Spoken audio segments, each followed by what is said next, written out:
Ladies and gentlemen, you are tuned into part 1 of episode 30 of the Psychotherapist Podcast. I am your host and psycho, Malcolm Clancy, and as always, I'll be speaking with my psychotherapist, the King Psycho, the undefeatable, Dr. Bob.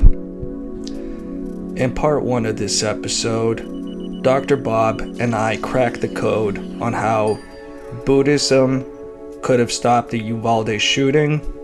We talk about Japanese breakfast and a Boston Calling music event. And we finish up with why I don't think Eric Adams' stance on abortion goes far enough. He thinks you should be able to do it up until the day of birth. I think you should be able to do it until the thing can walk on its own.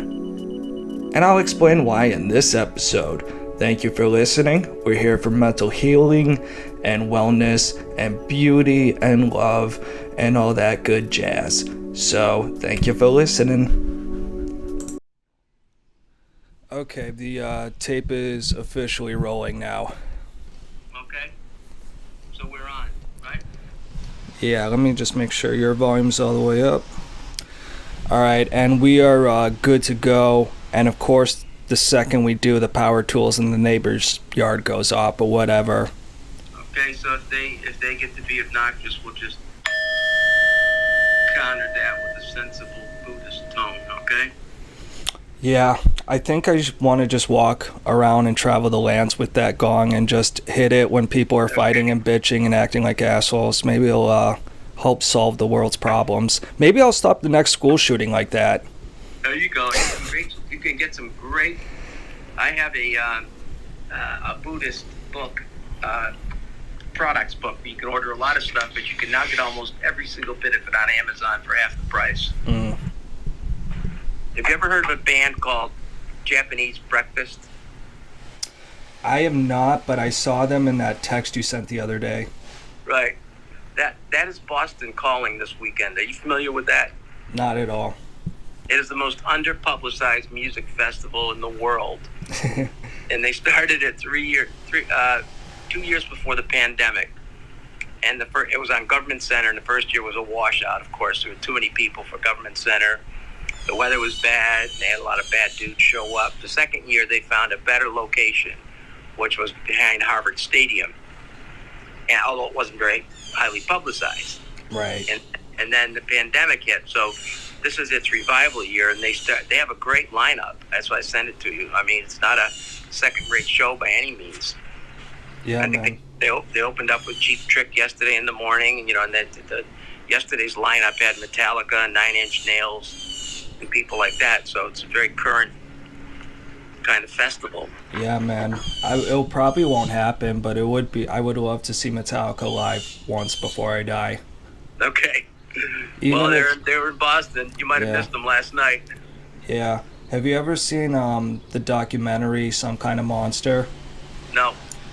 Quintessential don't meet your heroes moment for me, because in high school I thought Metallica was like this badass, band or whatever, and I still love their music, but I saw this documentary, and this was in 2003, around when their worst album ever came out. Yep. And dude, it's just nonstop them bitching and whining and crying and trying to out-ego each other. And poor, what's his face, their lead guitarist is like, guys, can we just play music? Yeah. Yeah. But anyway, so do you want to move to our new opening segment? Yeah, I wanted to finish with Japanese Breakfast, because that is the very bizarre group that I saw on Saturday night. They closed their season with them last week. Nice. And that was the group with the Japanese, what do they call the Japanese dolls? Geisha? Geisha, that's it. The ones who walk on your back and stuff. She's dressed like a geisha. Very bizarre. And walked around with the gong and sang in ranges, of music from, very soft and mellow to screaming almost. But had great musicians behind her who played all kinds of electronic wacko, guitar and keyboards and things like that. But when they interviewed people around Boston, they ended up interviewing most of the hippie types, and they said, "Who do you want to see this weekend?" I said, Japanese Breakfast. Yeah. I wouldn't spend a nickel purchasing their music, but I mean, so much shit is free nowadays. It's like, how does anyone make money off music? I know. But visually, they're interesting. So if you get a chance to see them, Yeah, man, I love things that are different, so I'll check them out. Oh. But now I'm literally curious what the Japanese typically have for breakfast. right? And was it that good that you would name your band after it? Maybe. Right. You wonder if it's a dim sum kind of thing. I'm sorry, what kind of thing? Dim sum, like the Chinese to call their breakfast, their brunches, dim sum. Oh, okay, yeah. Yeah. All right, so So why don't you review the format again that you've got in mind, so it's hard in it.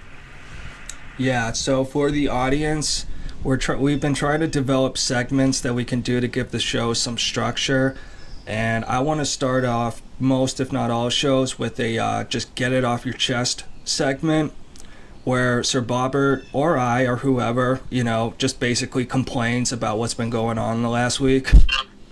And there are two things I wanted to get off my chest, because the first one was a week ago, but I know I totally forgot to bring it up with you.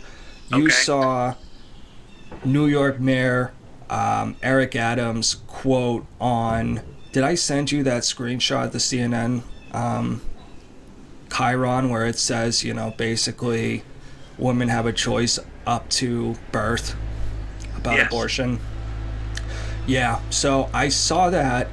I was walking by the TV and I saw that Chiron, and I was like, that can't be real. That can't be literal. And I'm watching them interview him, and the guy's like, so, no limitations whatsoever up till they're in the birth canal? And Eric Adams like, a woman's got a right to choose, and it's a woman's choice, and men have no choice because I'm pro-choice. And it's just like, wow. You sick fuck. Even, like, I showed my mom that and told her, and she's like, that's murder. Yeah. And she's a pretty liberal, pro-choice, like, lady and everything, but, right. I mean, it's just so it's just so demented to me, and I think it can tie a little bit into our a segment, we'll talk about later about violence in America, because it's just, I think the more we dehumanize everything, whether it be foreigners or our own poor or the, newborns or whatever, all of that helps contribute to this just cavalier society where we don't give a fuck who lives or dies, basically, as long as we live. Right, exactly. Yeah. It truly is a Darwinistic survival of the fittest, and find the fittest of mind and body, then damn it, I'm going to live. Fuck yeah. And that is just sad that we've regressed to that. Yeah, man. So there's really not much more to say about Eric Adams. That's just so, I don't know any of his positions on anything else, so I don't know, but like that, I just cannot believe he totally just, they get away with saying stuff that extreme. Well, I think he's just another puppet of the party. Yeah. He's not up to the challenge at all. He's a very weak candidate. He loves the social life. So, he's out eating just about every night. Somebody spots him somewhere. Yeah. I mean, hey, man, it's kind of a convenient thing when you need to be, get your publicity as mayor and, get to try some fucking restaurants. That's not a bad trade-off. Exactly. I'd be doing that. Eats up the spotlight. Eats up the spotlight. I like that. Gravitates toward the microphone. Yeah, for sure. I feel like, a lot of these politicians, they're just narcissists who want... Absolutely. They don't want to work, but they want all the credit, basically. Absolutely. So that's... But not to get partisan, though, but the Democrats have put up the weakest politicians over the past few years as you could possibly imagine, across the board. Massive failures, president, vice president, you name it. It really is bizarre just how, even the more like recent picks like that Nina Chenkowitz for that Ministry of Propaganda that they've dismantled immediately, which to me is a great sign that, there's a little life of democracy in this country still, but where the fuck did she come from in that? Is it the new press secretary that kind of overweight lady with glasses who has a very soft, childlike voice. And when she was asked if men can get pregnant, she said, yes. Yes, I don't know what her job is. Okay, I don't know. I'm like, where the fuck are these people coming from? I mean, it just must be some weird little small incestuous, like, academia elitist circle, you know? Very incestuous. Yeah. Extremely incestuous. Yeah, man. Decline of every fucking kingdom, regime, whatever, you know? They get too insular. Yeah, in a nutshell, that's it. Yeah. So that was the one thing I wanted to get off my chest last week. It's old news. The new thing this week, you know, is just... Let me ask you, Bob, because you're a bit older. Have you seen any...